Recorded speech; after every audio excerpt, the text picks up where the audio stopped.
Call to order the June 15, 2017 meeting of the Sacramento Area Flood Control Agency. Would the clerk please call the roll and establish a quorum? Thank you. Matt Conant, Nick Avdis, Tom Barandis, Here. Brian Holloway, Cyril Shaw, Here. Angelique Ashby, Jeff Harris, Here. Rick Jennings, Sue Frost, Here. Don Natoli, Susan Peters, Here. Patrick Kennedy. Here. We do have a quorum. Good afternoon, ladies and gentlemen. This meeting of Safeville is being broadcast live and would be cablecast without interruption on Metro Cable 14 and will be re-aired on Saturday, June 17th at 2 p.m., also again at 10:30 p.m., and again on Monday, June 19th at noon. And just to be aware, these meetings could start a little late due to prior scheduled meetings. Members of the audience wishing to address the board should fill out a blue speaker form located here on the lectern and bring it up to me. When addressing the board, please identify yourself for the record, speak directly into the microphone, and please limit your comments to 3 minutes. Thank you. Thank you, and will you rise and join me in the Pledge of Allegiance? I pledge allegiance to the flag of the United States of America and to the republic for which it stands, one nation, under God, indivisible, with liberty and justice for all. Our first item is the Executive Director's Report for June 15th, 2017.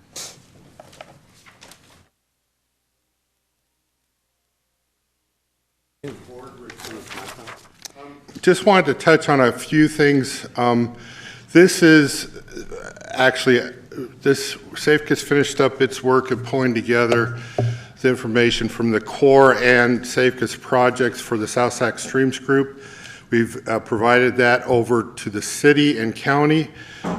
So in a draft application for letter of map revision that will go to FEMA, they've got to do a little processing. And once this is done, it'll take 400 more properties out of the 100-year floodplain, which will significantly give them a reduction in rates and the requirements for flood insurance. So It didn't hurt my reelection either. what? It doesn't hurt my reelection either. No, that's Well, I'm just saying. I probably shouldn't comment on that one. So anyway, that's good news. That's moving forward there. Wanted to switch a little bit. We've had some action in Washington since our last board meeting.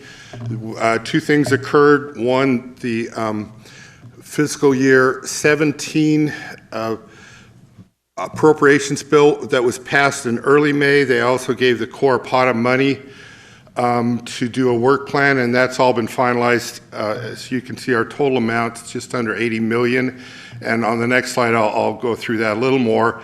And then in the FY18, that's the president's proposed budget. So you can see it's only 26 million. So I put the other years up to kind of give us a little bit of a comparison there. Let me go to the next slide and explain a couple of things. If you look at the far right one, that is the breakdown on the FY18 proposed budget. You can see that there's nothing in there for the joint federal project. So we've reached that point where we don't need any more large appropriations. They might need slightly more to finish out a couple of closeout, but so that's one of the reasons that's quite a bit lower.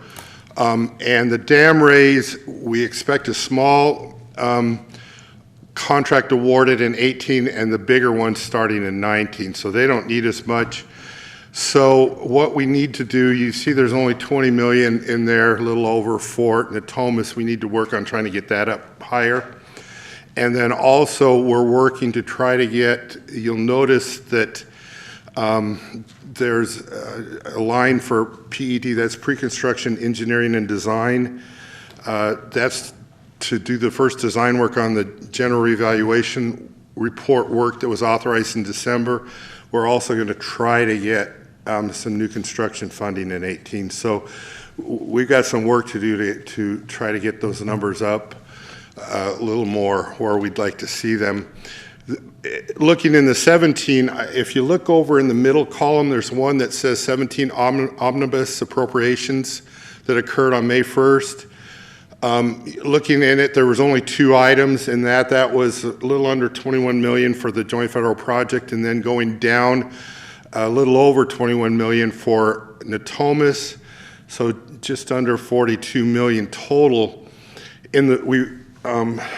A lot of hard work by Congressman Matsui and her staff, and by our consulting team in December, plus we went back a few times, worked real hard at getting it almost doubled to 78 million. So we got the 2 that I really want to point out is we did get that pre-construction engineering and design work for the GRR added. That will allow the district to start working on the first construction contract. They need to have one ready to go in order to be eligible for a new construction start funding. And so that was really significant, because right now the administration's not funding any projects that they don't think they'll allow to go to construction. So by getting that, that was a good indicator for us. And then the other one that I want to point out is we were able to secure another $31.5 million for work in Natomas.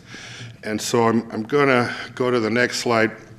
So what that means is, if you look at the very bottom of Natomas there, you'll see an I along Reach I. That's along the American River down at the lower end there. That's the work that the Corps was already proceeding with. They got the protest on. They will have that reawarded towards the end of July. And if there aren't any more protests, then they expect to be able to initiate construction on a seepage berm under Interstate 5 this year. But most of the work will be next summer when they do the slurry wall. But in addition to that, we'll actually have 3 construction contracts going in Natomas next year with additional funding. Right around the corner on the East Main Drainage Canal is Reach H there. So that contract, they are getting ready they'll have that awarded by September 29th to meet the requirements for the funding in the work plan. And then also up at the very top on D there, you'll see there's a number of pumping plants that we didn't do, Safeco didn't do the work on. The pumping plants need to be raised and the pipes to take over the top of the levee, and then that includes work on the pumps themselves. So that will be awarded by January. So all that additional funding will allow the Corps to move on 3 different contracts next year. So that was very good news for us in securing that. And then finally, some of you have had a chance to meet Rich Worthington. He works for Steinberg and Associates. He's one of our consultants in DC. He's been very good to helping Safeco with the Corps of Engineers and a lot of their policies. He passed away suddenly on June 4th, and so we want to remember him and thank him publicly for all the work he did. So that's all I had. I'll see if there's any questions. Any questions?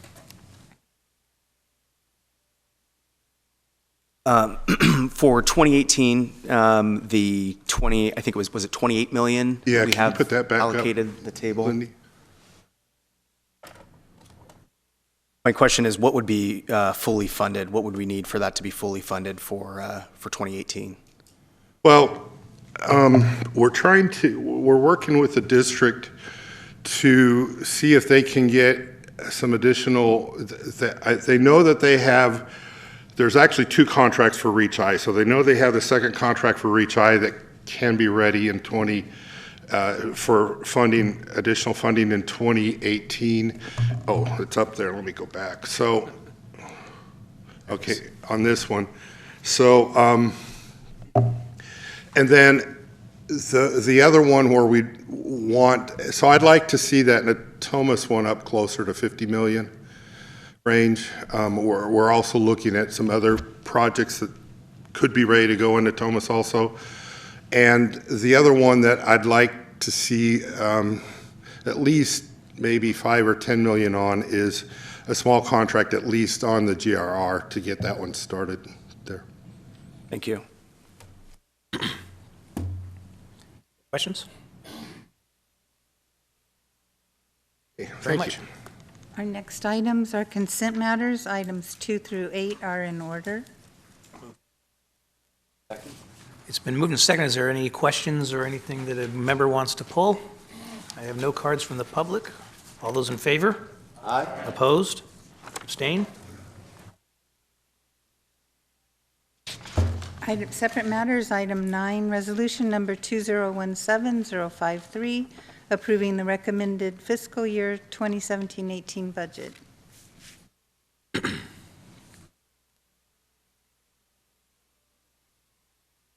Good afternoon, members of the board. Jason Campbell, Deputy Executive Director. Last month, we brought to you a presentation that didn't require any action regarding the proposed budget that we would be bringing back this month. This is that budget. Not too many changes have been made, but again, we will go through some of these details very, very briefly. So for the recommended budget for fiscal year 17-18, we once again need to have our qualifiers out there. Again, we are definitely looking at project priorities and schedules, maintaining what we anticipated when we prepared the budget. We anticipate that there should not, and hopefully not, any changes in any of the programs that impact our delivery of projects, as well as improving flood risk reduction for the community. And those are the urban levy design criteria, the urban level of flood protection, and the NFIP, National Flood Insurance Program.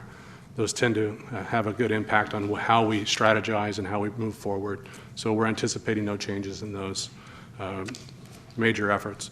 For SAFCA, on the revenue side, we are looking to continue our programs for EIP, where the revenues are stable, coming in as planned from the state, as well as for the UFR program, that's the Urban Flood Risk Reduction Program. Both of those programs are programs sponsored by the state, where we receive 70% of the project costs from the state as reimbursement. So we have anticipated revenues from those programs. And then we also have a very conservative development impact fee revenue, and we hope that that revenue is realized. So moving on from the proposed budget that we brought to you last month to what we are recommending today for annual fiscal year 17-18, we had some small changes, no changes. The recommended available fund balance is, there is a slight change of $383.9 thousand. The idea there is that we had a couple of expenses that were coming in for fund balance for current fiscal year. The bigger surprise is that we received a little bit more revenue from the state than we had anticipated when we brought this to you last month. Overall, the expenditures that you're hopefully appropriating today, the budget appropriations remain the same. Fund balance is the only change. The revenue, expenses, the intra-fund transfers, and the reserves have all basically stayed the same, with the exception of those small changes that you saw in the previous slide. For each one of the funds, we have to identify the sources of the funding that we're going to be appropriating. You can see that the numbers here represent the fund that the money is going into and the sources of the expenditures that we'll see on the next slide. Again, total appropriations for sources, we see the fund balance again, $114.7 million. We have projected revenues of $44.9 million, and you can see that most of those dollars are associated with the CCAD 2 and the old CCAD assessment districts. On the expense side, the appropriations that we're proposing and recommending today are broken down by fund. In your packet, the individual line items that are required by government code identify all the details that go into each one of these summary of expenses. In the operations and maintenance fund, that is where you will find our salaries and services and supplies for the items that are what we would consider our general fund. The others are primarily capital program funds, where you can see the largest expenditures occur in the newly formed Consolidated Capital Assessment District number 2. In addition, the 80 million expenditures are identified in the fund. There is also a project sheet that's included as an exhibit, so you can see specifically where those projects are. We'll summarize that in just a second here. And again, I want to reiterate what's going into that $80 million worth of expenditures and the sources of revenue that will land in the CC82 this coming year. So again, $80.5 million, 70 and a half of that is based on capital projects. Once again, you can see that detail in the exhibit that's included in your packet. Revenue of $30 million has not changed for our projection. We're still anticipating $15 million from the state for the Urban Flood Risk Reduction Program, and we will have a one-time $15 million assessment fund come in, or assessment funds come in until next year. The debt service increases a little bit based on the debt service model that we have for the 2016 series issue. Based on the project list that I've referenced a couple times now, this is the breakdown that we presented last month. It has stayed identical. The Natomas North Area Streams LAP and the Sacramento River LAP programs are pretty robust, and they make up the largest portion of the program. As Rick indicated, the Folsom Dam is somewhat winding down as we're finishing up the JFP and anticipating the dam raise.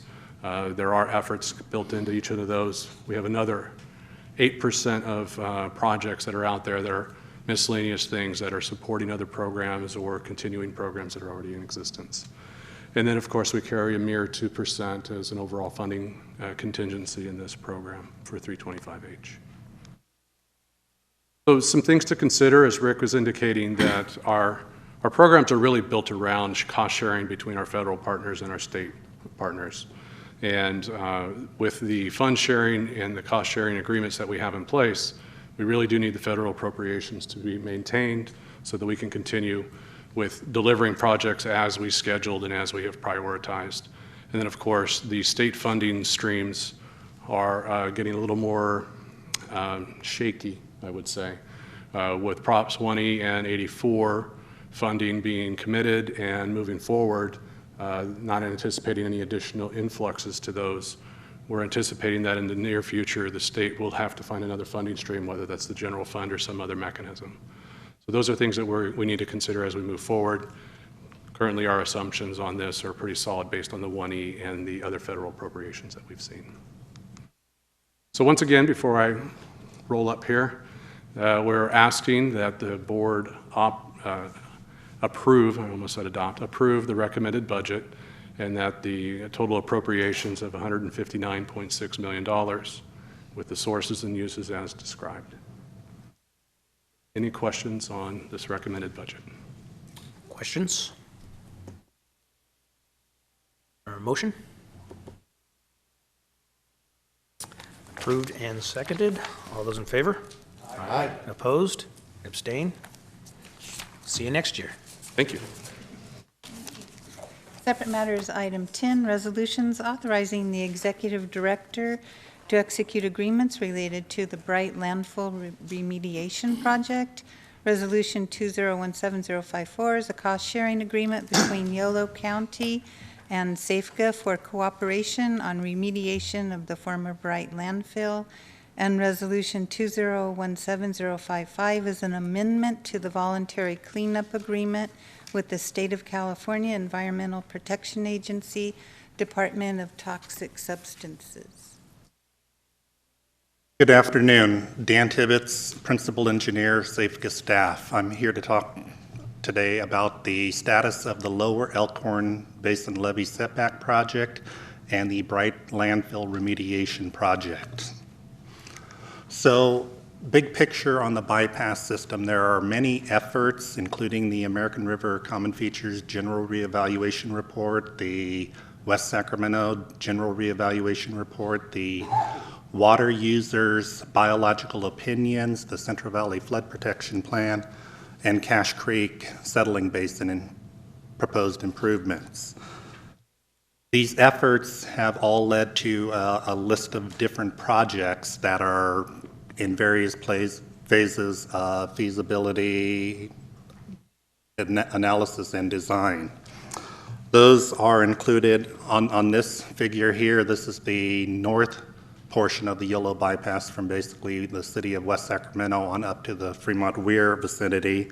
Within this geographic area, there are proposed improvements to the, and actually authorized improvements to the widen the Sacramento-Weir bypass, proposed improvements on widening the Yolo bypass in both the lower and Elkhorn Basin area.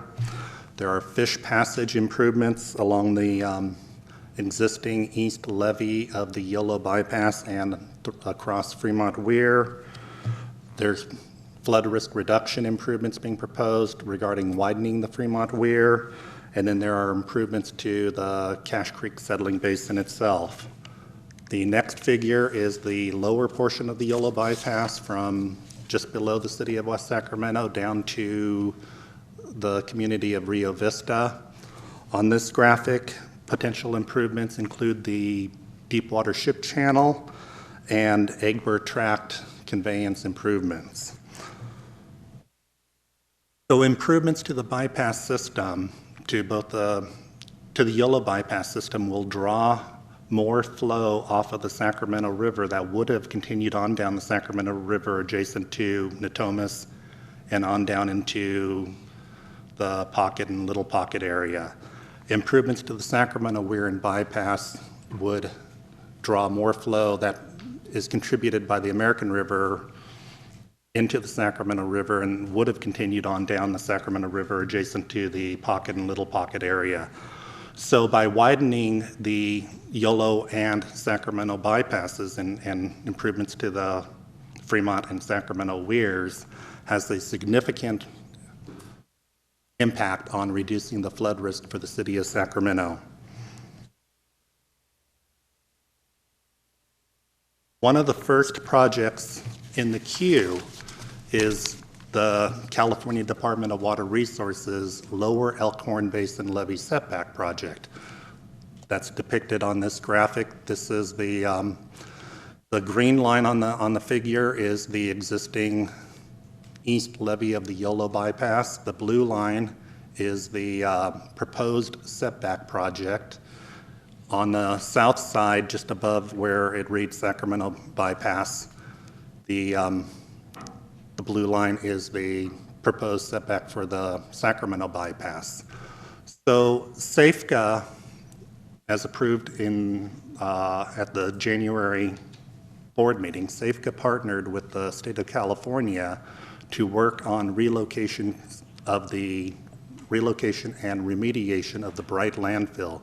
The Bright landfill, if you zoom in on the very southwest corner, so just above the M in Sacramento bypass, if you zoom in, which is this next graphic, the existing Bright landfill is located just on the north side of the Sacramento bypass, right at the confluence of the Sacramento North Levee, Sacramento Bypass North Levee, and the Yolo Bypass East Levee.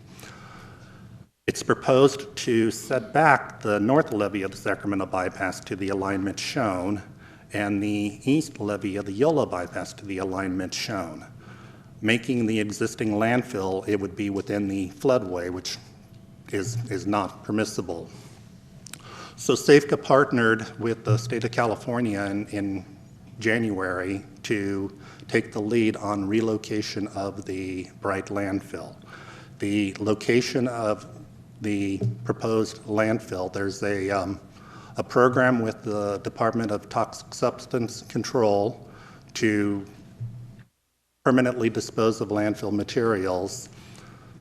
SAFCA has already partnered with DTSC, Department of Toxic Substance Control, and one of the actions today is to amend that agreement, but to permanently dispose of the landfill material in an environmentally friendly way. So that location is just outside of the expanded floodway, so just north of the setback Yolo and Sacramento bypass levees. Two actions are being proposed for approval today. First is excuse me. Safeco is, Yolo County has agreed to acquire property associated with the landfill relocation. Yolo County Board of Supervisors approved partnering with the Safeco Board at their June 6th meeting and asking for the Safeco Board to approve that partnering agreement today. Second is an amendment to the agreement with the Department of Toxic Substance Control to enter into an amended voluntary cleanup agreement to permanently remediate the landfill site. The Yolo County agreement, as I said, Yolo County approved this on June 6th. The partnership agreement being proposed for Yolo County would cover Yolo County for cost they incur in the acquisition process, not for the land itself, but just staff time at Yolo County and any associated consultant expenses. The actual property purchase will be brought once a price is negotiated between Yolo County and the landowner. That action will be brought before the board at a later date. The Department of Toxic Substance Control voluntary cleanup agreement, Safeco entered into a VCA agreement with DTSC in 2015. The agreement was amended in 2016. Both of those qualified as signatory authority of the executive director. DTSC has revised their budget and their scope of work based on the complexity of the project and needed to amend the budget in the voluntary cleanup agreement, which takes it above the signatory authority of the executive director. So we're asking that the board approve an amendment to partner with the Department of Toxic Substance Control to remediate the Bright landfill. The resolutions 2017-054 is for partnering with Yolo County to acquire the property, and Resolution 55 is for amending the voluntary cleanup agreement. Staff recommends that the board approves both resolutions, which would allow the executive director to enter into both of these agreements. Any questions? Mr. Chair. Coley. Yep.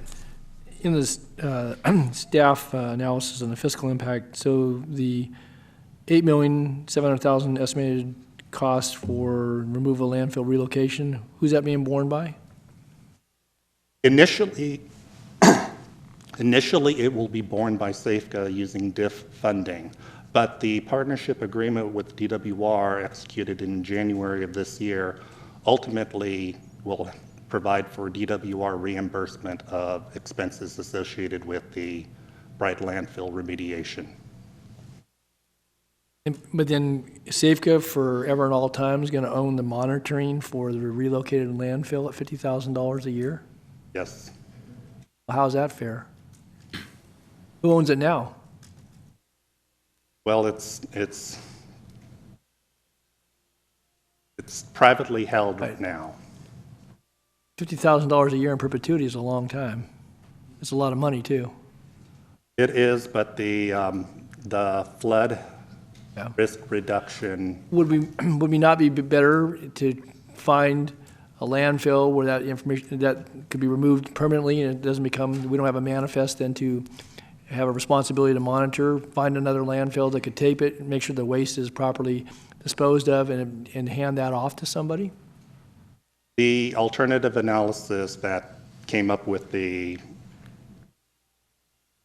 configuration proposed is several $1 million cheaper than disposal at a existing facility. Yeah, initially, but we're going to own the monitoring of this thing forever. If you dispose of it properly, unless you're going to have that responsibility because you put it in somebody else's landfill, again, you know, this is maybe being penny wise and pound foolish over a long time. I get the flood control piece of it, but recognizing that there's an initial cost. If that's reimbursable by DWR, we're going to bear it, but then we're going to own it. That's the other thing, is we relocate, we're going to own it. I see Tim's chomping to weigh in here, so. Let me just make the point. I mean, we actually, I think, are getting a pretty good deal here. Explain. In the normal course of the federal cost-sharing arrangement between the Corps and the state and us, the responsibility for hazardous materials falls all the way down to us. It's passed from the Corps to the state. It's not even considered a project cost. And from the state, it is passed to the locals and not even considered a project cost. It would be 100% Safeco's cost.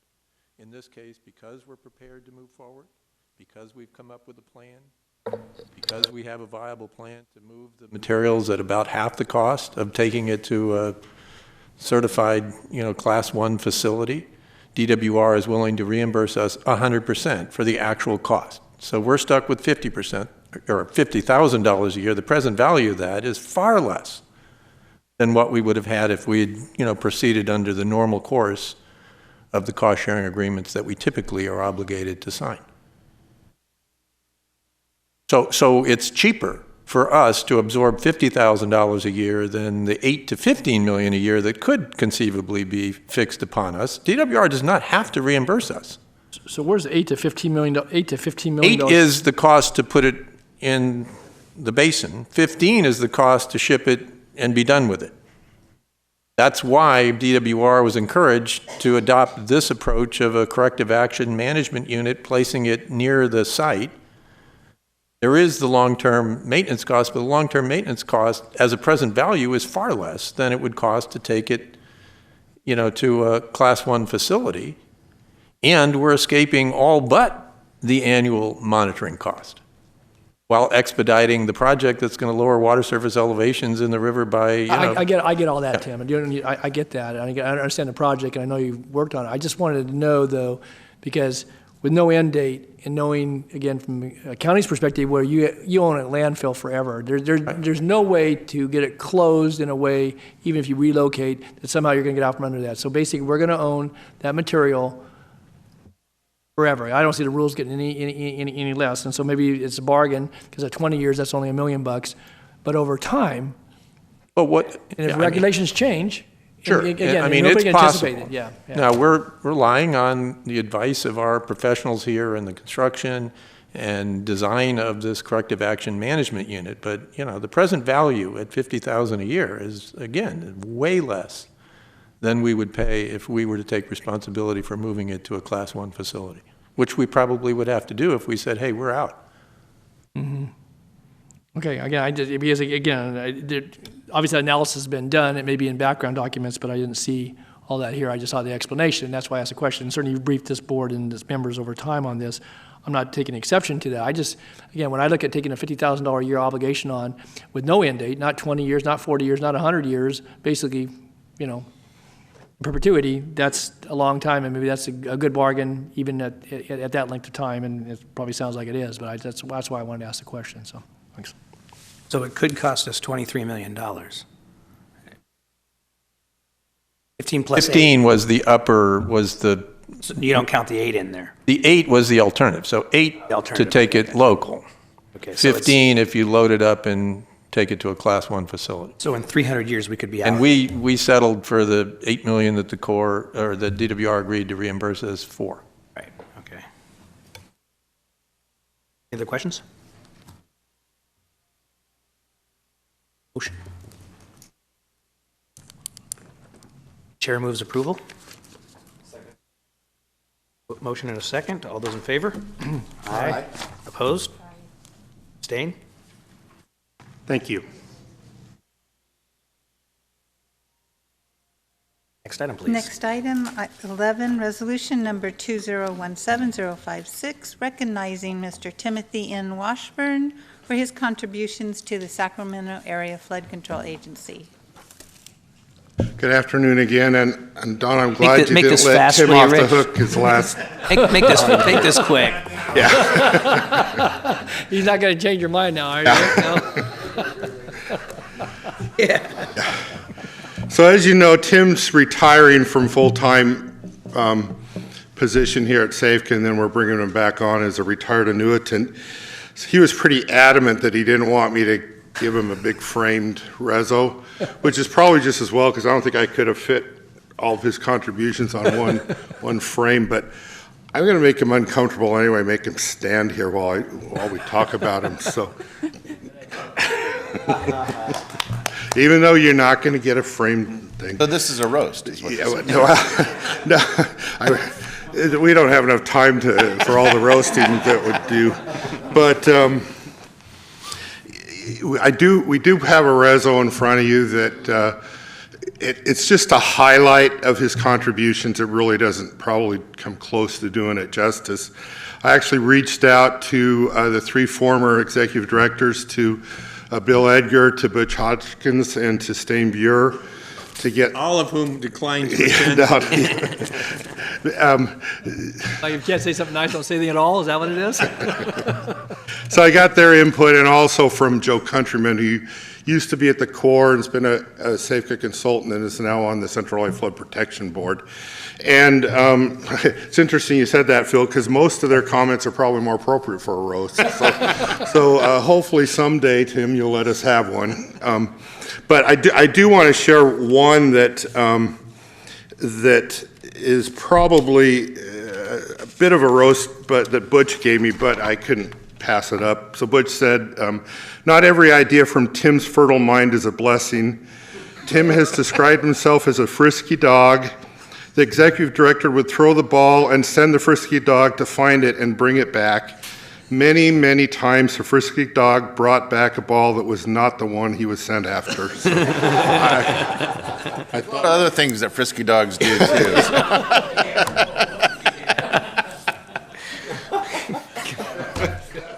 Don might have been one of them, I'm not sure.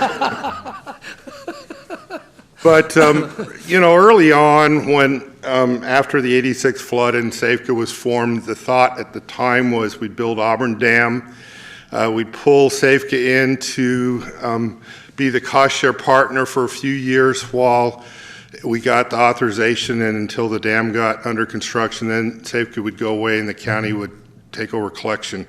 So that was the plan early on, which obviously didn't happen. So Tim has also been with the agency from the get-go, and he's helped formulate and develop and push forward and get accomplished all the different increments that we've seen since. And pretty much anything that's been constructed is under construction or will be constructed in the near future. Tim has a huge hand and responsibility for making those things happen. And Stain told me that he basically said that the Natomas Levee Improvement Project wouldn't have happened without Tim. He said, quote, he was literally everywhere at once for that project. So I think that's true. I've worked with Tim almost since Safeco was formed, when I was at the Corps with Reclamation and now with Safeco, and I can say that it didn't matter whatever side of a discussion Tim was on. Sometimes I was on the opposite side, but he was always had in mind flood risk reduction for the community. He was always pushing to try to get that forward. So I give him credit for that. I think Stain said it best in his quote about Tim. He said, he's a remarkable man of enormous energy, talent, intellect, and public-spirited goodness. His legacy is simply staggering when viewed over the course of his career at Safeco. So,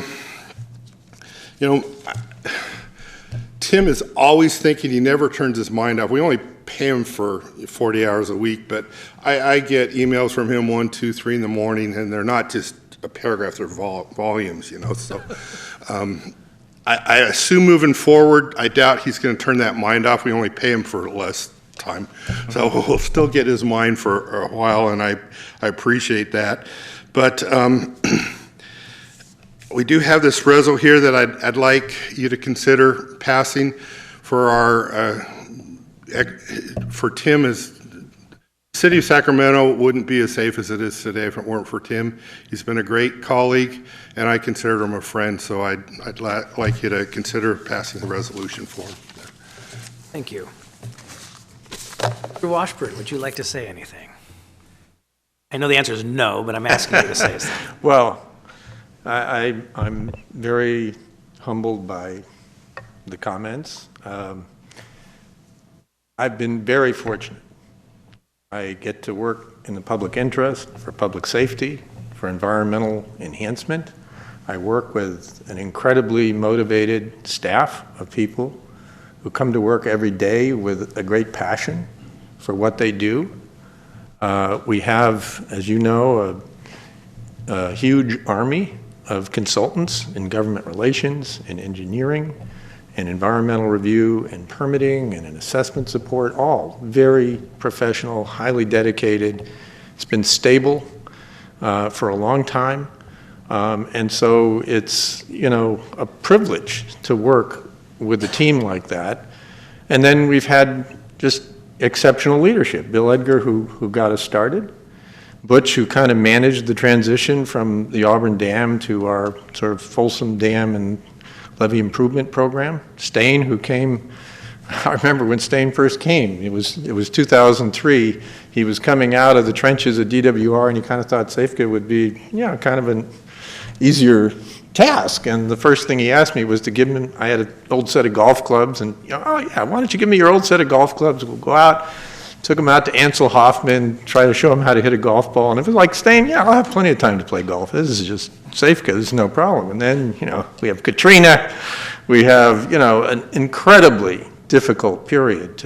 We lost the certification of the levees in Natomas. The holes through the dam at Folsom didn't work.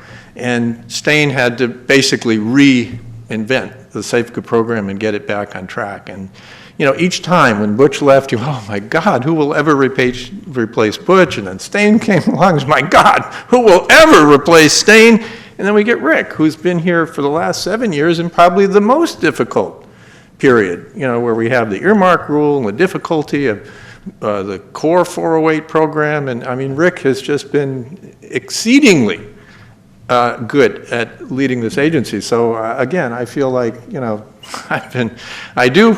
I am a frisky dog, and I do sometimes come back with the wrong ball, but, you know, most of the time I think we've gotten the ball pretty right, and, you know, so I feel privileged. But the other thing I'd like to say to this board is this board has trusted us in ways often that doesn't happen in government. I mean, we have come to you with some difficult projects and decisions that you've had to make, and almost without exception, you've been willing to trust this agency.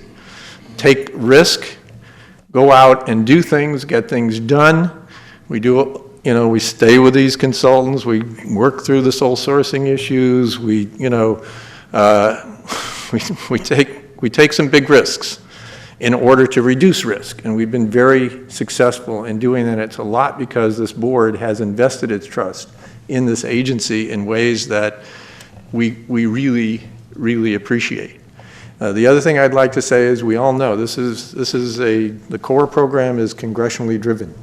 And we have had the enormous good fortune of having 25 years of two senators who paid attention to Safeco, who know Safeco, who know the flood issue, and have always been there to support us. And then our congressional representatives. For the first 10 years, it was you know, Vic Fazio and Bob Matsui, in a time when you could get a lot done in Congress. And then Bob for 6 years on his own, and finally Doris, who's in many ways surprisingly exceeded perhaps both Bob and Vic in what she has been able to accomplish for flood control in Sacramento. So I want to thank all of you. It's not a sacrifice, believe me. I love my job. I feel privileged to have such a job, to be able to do it. And I just want to thank you very much for your support. And I want to say one thing, there is a woman in the back of the room who's probably put up with the worst of it all, and that is my wife, Barbara. I don't think she's ever come to a Safeco board meeting in 28 years, but Documenting that. And she made it to a board of supervisors meeting today too, so she got 2 for 1. So as you might imagine, it's a task to live with somebody like me, but you know, we've been doing it now for going on 44 years, so I want to thank her as well. But thank you very much. Thank you. And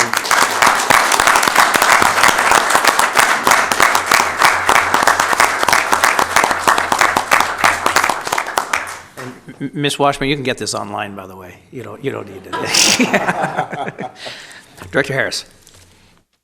Thank you, Chair. First, I'd like to move the resolution. And Tim, you've been deflecting. This is actually about you and not everybody who's played in flood control, who are all important. But when I think about you as a frisky dog, here's an example. Every time I try to articulate a problem, you're already giving me answers before I can get the problem out. And you've been immensely helpful to me on numerous occasions, specifically on the Two Rivers Trail. That's when I first got to understand how your mind works. And it's a crazy cosmos to enter, you know, but I've enjoyed every second of it. And I really appreciate just the fact of having met you. But when it says in the resolution that Sacramento is a much safer and a much better place to live because of Tim Washburn, that's a powerful statement, but it's all true. So thank you. Thank you very much, Director Harris. Is there a second? The chair will second. Or Okay. You can second. I just want to make a comment, though. Okay. I would just thank Tim, and today's exchange was, we don't always engage like that, but again, I appreciate certainly Tim's expertise and have enjoyed certainly working with him during all my years on the SAFCA board, and I think obviously his commitment to public safety is as great as anyone that I've encountered certainly in my professional career. And again, sometimes the enthusiasm and the creativity gets out a little bit ahead of the electeds and the people serving this board, but nonetheless, it's all, I think, with a good and strong desire to want to get to an answer and to actually get work done on the ground. And so I appreciate that, Tim. I certainly enjoyed working with you. And the spirit of discussions we may have had either in this setting or in, in settings when you come over to brief, as much as Rick and the previous directors have tried to rein you in, I think you shine through certainly with your commitment to doing what you believe is best for this region and certainly for the people that are protected by what we do. And so I thank you for your service, and I know you're going to be staying on in a different capacity for a while, so we got a chance to engage some more. But again, your work speaks for itself, so thanks for a good job. Well done. Thank you, Director Natoli. What's that? No, I just have my mic. Thanks. Okay, we have a motion and a second. One more thing I'd like to Director Conner. add, Tim. I'm the new kid on the block here, obviously, but one thing I recognize right off the bat is you're an out-of-the-box thinker, which I thought was good with about the frisky dog too. So. All right, with that, we have a motion and a second. All those in favor? Aye. Opposed? Abstain? Thank you. Congratulations, Mr. Washburn. Thank you for your service. With that, when's the next meeting? July something. I'm sorry, I don't have the date. We will see you July something.